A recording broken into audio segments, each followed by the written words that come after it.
près de Dubaï, nous venons découvrir des avions bien particuliers. Ces aéronefs, équipés d'étranges projectiles et siglés Centre national de météorologie.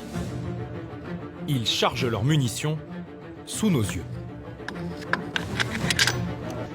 On vérifie que tout est bien connecté, tout a l'air bon.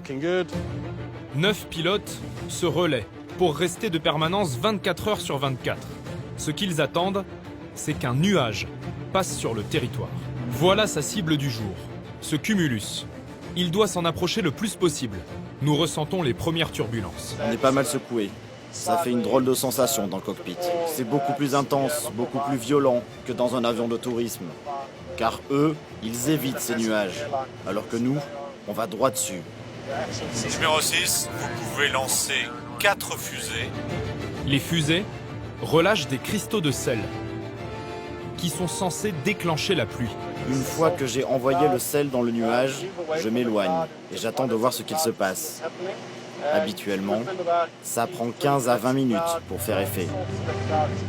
C'est ce qu'ils appellent l'ensemencement des nuages. L'avion envoie le chlorure de sodium, le sel donc, dans un courant ascendant qui rejoint le centre du nuage.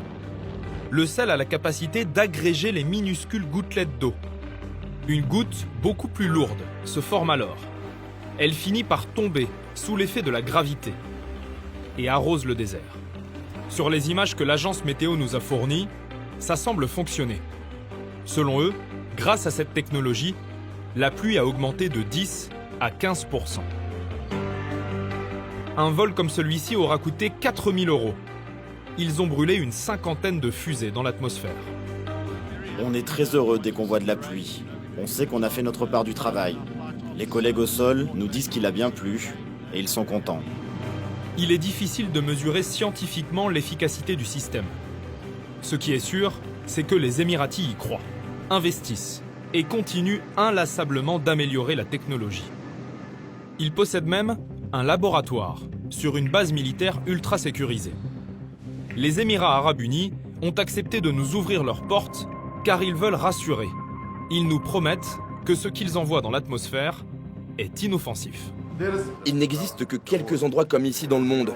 C'est un peu dangereux, on ne peut pas laisser faire ça par n'importe qui. Mais les matériaux que nous utilisons ne génèrent aucune pollution dans l'environnement. Absolument aucune. Ils ne nous donneront pas la recette. C'est un secret d'État.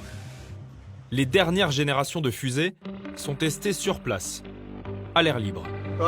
Prêt pour le tir? 1, 2, 3. Le pays a dépensé plusieurs dizaines de millions de dollars dans des concours scientifiques. Ils développent actuellement une nouvelle substance à base de nanoparticules et de dioxyde de titane. À ce jour, il n'existe pas de loi internationale pour protéger les nuages.